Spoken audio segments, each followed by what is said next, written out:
You really thought I'd want to celebrate with a woman who can't even keep her own house from falling apart? Mason's words cut through me like a knife, leaving me frozen in our dimly lit kitchen. The carefully prepared anniversary dinner I'd spent hours on sat untouched on the table, candles flickering accusingly. My name is Lydia, and this is the moment my marriage began to crumble. I stared at my husband, searching for any trace of the man I'd fallen in love with. Mason, I don't understand. What's going on? He scoffed, loosening his tie. What's going on is that I'm tired of pretending, Lydia. This whole charade, it's exhausting. Charade? My voice wavered. Our marriage is a charade to you? Mason's eyes, once warm and inviting, now held nothing but cold disdain. Wake up, Lydia. We haven't been happy for a long time. I felt my world tilting on its axis. But just last week you said... I say a lot of things, he interrupted. It's called being polite. Something your family could learn a thing or two about. The mention of my family sparked a flicker of defiance. Leave them out of this. This is about us, Mason. About our vows, our promises. Promises? He laughed, a harsh sound that echoed through the room. Like the promise that your family's company was on the up and up? That turned out to be a real winner, didn't it? I recoiled as if slapped. Is that what this is about? Money. Mason's silence was damning. I can't believe this, I whispered, anger starting to replace the shock. You married me for my family's business? He shrugged, reaching for his coat. Among other things. But let's face it, Lydia, you're not exactly the catch I thought you were. As he moved towards the door, a memory flashed through my mind. Our wedding day, his eyes shining with what I thought was love. Had it all been a lie? Where are you going? I demanded, my voice stronger now. Mason paused, hand on the doorknob. For a moment I saw a flicker of something. Regret? Shame? Cross his face. But then it was gone, replaced by that infuriating smirk. Out, he said simply. Don't wait up. The door slammed behind him, leaving me alone with the ruins of my marriage and a burning question. How had I been so blind? The morning light filtered through the curtains, mocking my sleepless night. I'd spent hours replaying Mason's words, searching for clues I might have missed. Now, with a hollow pit in my stomach, I began to dig. Mason's laptop sat on his desk, password protected. But I knew him, or thought I did. 3 attempts later, I was in. What I found made me wish I wasn't. Emails. Dozens of them to and from a SB. The most recent dated just yesterday. My darling, soon we won't have to hide. Elle's family is on the verge of collapse, and when it does, I'll be free. Wait for me. M. My hands shook as I scrolled through more messages, each one a dagger to my heart. There were hotel receipts, expensive gifts, all hidden from our joint account. And then I saw it. A photo of Mason with a stunning blonde, their lips locked in a passionate embrace. Sienna, I whispered, recognizing Mason's ex-girlfriend. The pieces were falling into place, forming a picture I desperately wished I could unsee. A text alert on Mason's phone made me jump. I shouldn't look, I told myself. But I was past the point of no return. Meeting at 2. Don't be late. S. My mind raced. I glanced at the clock, 1:30. Without thinking, I grabbed my keys. The drive to Mason's office was a blur. I parked across the street, heart pounding as I waited. At precisely 2 p.m., a sleek sports car pulled up. The blonde from the photo stepped out, her designer heels clicking on the pavement. Sienna Blake. Of course. Wealthy, connected, everything Mason had always wanted. Everything I wasn't. I watched as Mason greeted her with a kiss, far more passionate than any he'd given me in months. They disappeared into the building, leaving me with a choice. I could confront them, create a scene, but what would that accomplish? Mason had made his feelings clear. No, this required a different approach. As I drove home, a plan began to form. Mason thought my family's business was failing? He was using me for connections? Fine. 2 could play at that game. I pulled into our driveway, a newfound determination coursing through me. Mason wanted to play with fire? I'd show him just how badly he could get burned. For now, though, I had a role to play. The dutiful, unsuspecting wife. Let him think he had me fooled. Let him underestimate me. Because Lydia Harper was done being a pawn in someone else's game. It was time to become the queen. The familiar scent of sawdust and coffee greeted me as I entered my father's office. Grant Harper's weathered face lit up at the sight of me, his smile a stark contrast to the coldness I'd grown accustomed to at home. There's my girl, he boomed, enveloping me in a bear hug. To what do I owe this surprise visit? I forced a smile, guilt gnawing at my insides. Can a daughter just drop by to see her dad? Dad's eyes narrowed slightly.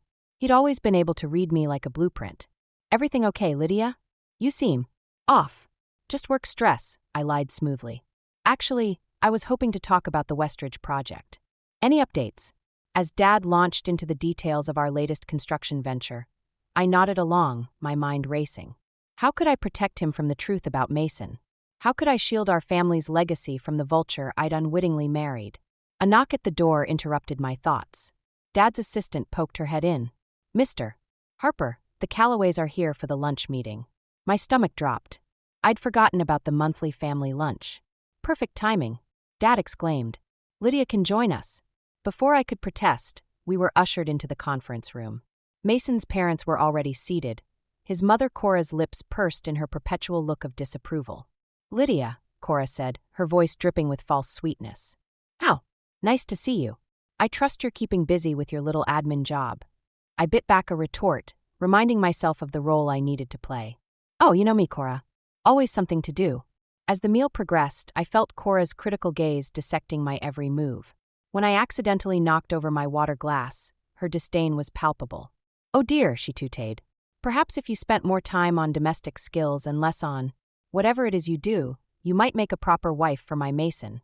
The room fell silent. Dad's fork clattered to his plate. "Now, Cora," he began, but I cut him off.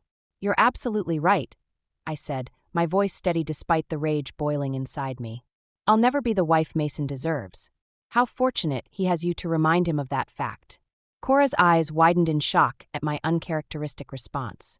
For a moment, I saw a flicker of something. Respect, perhaps? In her gaze. As we left the conference room, Dad pulled me aside. "Lydia, what's really going on? This isn't like you." I met his concerned eyes, teetering on the edge of confession. But the weight of his expectations of our family's reputation held me back. "Nothing, Dad." I lied again, hating myself for it. "Everything's fine." But as I walked away, I knew one thing for certain. I was done playing by their rules. It was time to write my own. The private investigator's office was cramped and dimly lit, a far cry from the polished world I'd grown accustomed to. But as I sat across from Jack Reeves, his weathered face illuminated by the glow of his computer screen, I knew I was exactly where I needed to be. "Mrs. Callaway," Jack began, his voice gravelly. "I've got some information you might want to see." My heart raced as he turned the screen towards me. Photos of Mason and Sienna filled the display.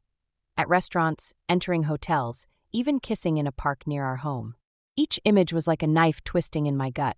"There's more," Jack continued, pulling out a manila folder. "Financial records, phone logs, even a copy of a prenup agreement between your husband and MS." "Blake." I froze. "Prenup? They're not even." "Not yet," Jack interrupted. "But from what I've gathered, it's in the works. Your husband seems to be planning an exit strategy." The room spun. I gripped the edge of the desk, steadying myself. "When?" Jack's eyes softened with sympathy. "Based on the communications I've intercepted, he's waiting for something big. A deal involving your father's company. Of course, the Westridge project." Dad had mentioned bringing Mason in as a consultant. It was supposed to be his chance to prove himself to the family. "There's one more thing," Jack said, hesitating. "It seems Mr. Callaway has been misrepresenting the state of your family's business to MS. Blake and her circle. He's painting a picture of a company on the verge of collapse, with him as the potential savior." White-hot anger surged through me. Using my family, manipulating our legacy, it was beyond betrayal. It was war. "Thank you, Mr. Reeves," I said, my voice steadier than I felt. "I'll need copies of everything." As I left the office, my phone buzzed. A text from Mason, working late. "Don't wait up." I almost laughed at the audacity. Instead, I typed back, "No problem. Take your time." Let him think I was still the naive, trusting wife. Let him believe he held all the cards. Because now, armed with the truth and a growing resolve, I was ready to play the game on my terms. Mason thought he was orchestrating some grand finale, but he had no idea the symphony of vengeance I was about to conduct. I dialed my father's number, my mind racing with possibilities. "Dad, it's me. I think it's time we talked about expanding my role in the company. I have some ideas for the Westridge project I'd like to discuss." As I hung up, a small smile played at my lips. Mason wanted to use my family's connections? Fine. I'd give him exactly what he wanted, and so much more than he bargained for. The game was on, and I intended to win. Darling, you've outdone yourself, Mason purred, his eyes roaming appreciatively over the elaborate dinner spread before us. I smiled demurely, playing the role of the perfect wife to perfection. Anything for you, I replied, my voice dripping with honey-coated venom. How was your day at the office? As Mason launched into a carefully edited version of his day, I nodded attentively, all the while my mind raced with the intricate web I was weaving around him. Earlier that day, I'd met with my father under the guise of expanding my role in the company. Dad, I think it's time we brought Mason more fully into the Westridge project, I'd suggested innocently. Dad had beamed with pride. That's my girl, always thinking of the family. What did you have in mind? I outlined a plan that would put Mason at the center of a fictitious deal. One that would appear incredibly lucrative on the surface. Let's keep this between us for now, I'd added.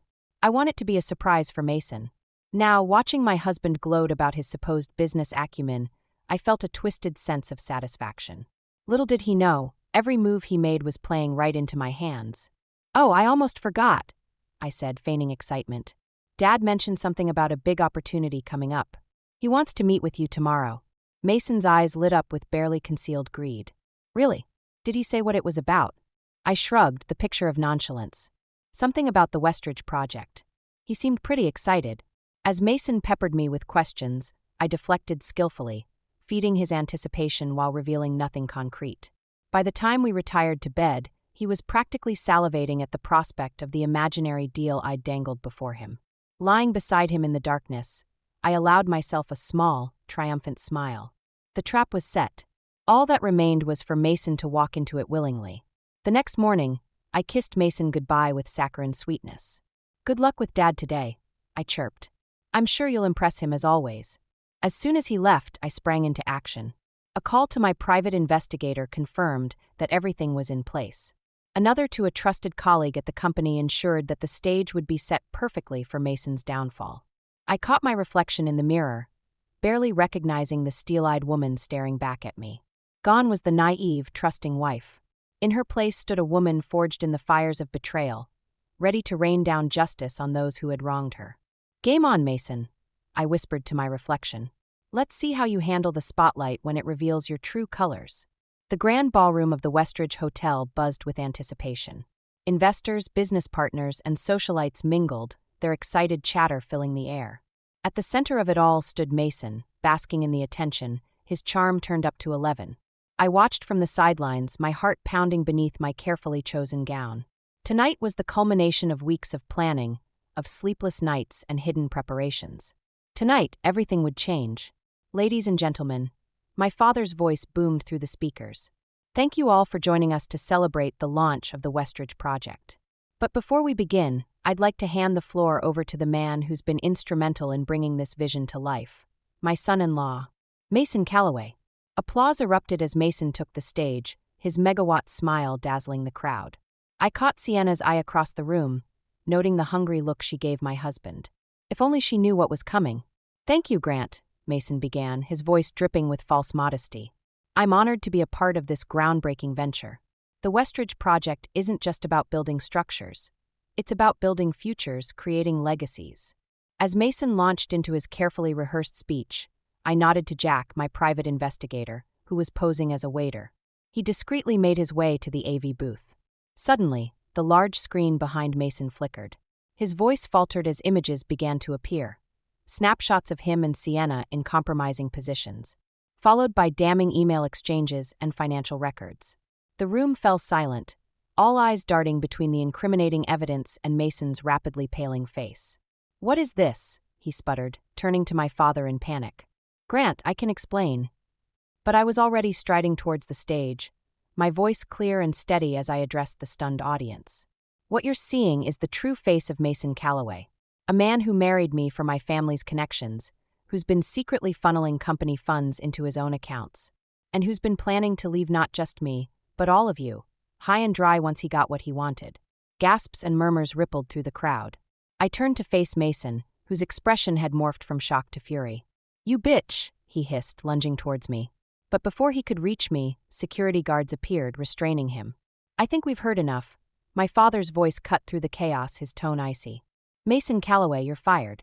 and I believe the authorities will be very interested in discussing these financial discrepancies with you." As Mason was led away, shouting protests and threats, I felt a weight lift from my shoulders. The mask of the perfect wife had finally cracked, revealing the strong, determined woman beneath. The room erupted into a frenzy of questions and exclamations, but all I could focus on was the look of pride in my father's eyes as he embraced me. "Well done, Lydia," he whispered. "You've saved this family, and yourself." The aftermath of Mason's public downfall swept through our lives like a hurricane. I stood in the eye of the storm, watching as the pieces fell into place. Cora Calloway's shrill voice echoed through the country club, where I'd arranged to meet her. "How dare you?" she screeched, her perfectly manicured finger jabbing at my chest. "You've ruined my son." I met her gaze coolly. "Your son ruined himself, Cora." I simply exposed the truth. Her face contorted with rage, but beneath it, I saw a flicker of something else, shame perhaps. "He was everything to me," she whispered, her voice breaking. "Then maybe you should have raised him better," I replied, turning on my heel and leaving her to face the whispers and stares of her social circle. Across town, Sienna Blake's engagement imploded spectacularly. Oliver, her fiancé, had been in the audience during Mason's exposure. The look of betrayal on his face as he stormed out of the ballroom had been almost as satisfying as Mason's humiliation. My phone buzzed incessantly with messages from Sienna, first angry, then pleading, and finally desperate. I deleted them all without reading. At home, my father enveloped me in a bear hug. "I'm so proud of you, Lydia," he said, his voice thick with emotion. "You protected our family, our legacy. You're stronger than I ever realized." His words filled a void I hadn't even known existed.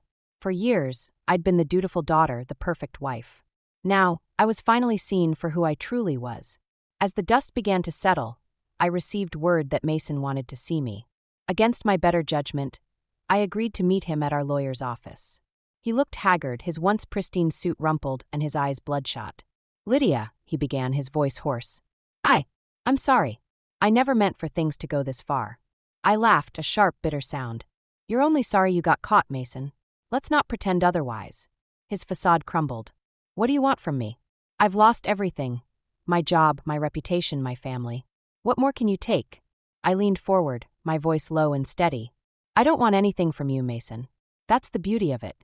I'm free. Free from your lies, your manipulation, your mother's disdain. I've reclaimed my life, and you? You're just a cautionary tale." As I stood to leave, Mason called out, his voice desperate. "What am I supposed to do now?" I paused at the door, looking back at the broken man who had once held my heart. "That's not my problem anymore. Goodbye, Mason." Stepping out into the sunlight, I felt lighter than I had in years.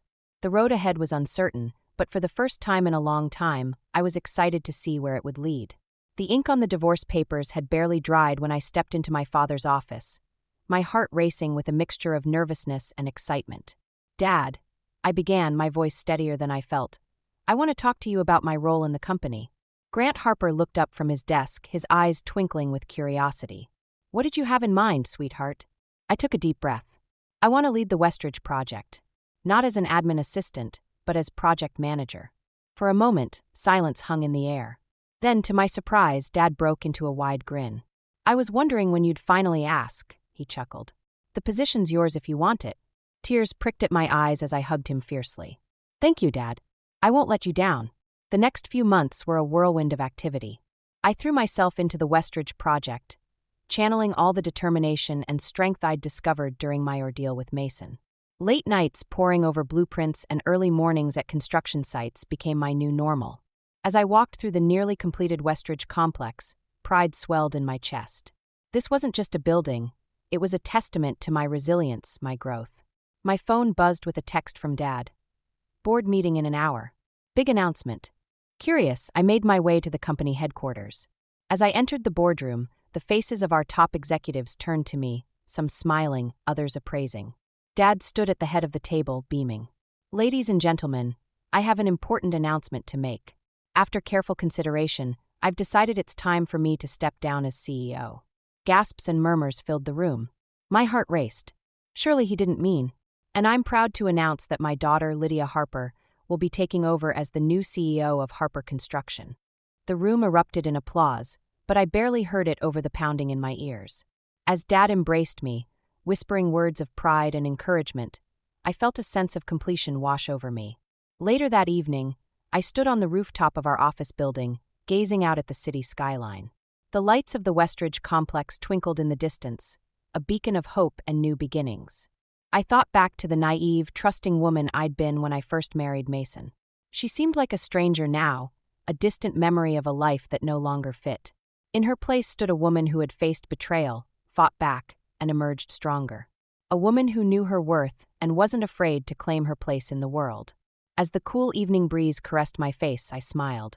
The future stretched out before me, full of possibilities and challenges.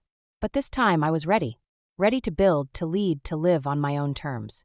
The sun dipped below the horizon, painting the sky in hues of pink and gold. A new day was coming, and with it, a new chapter in the story of Lydia Harper. And this time, I would be the author of my own destiny.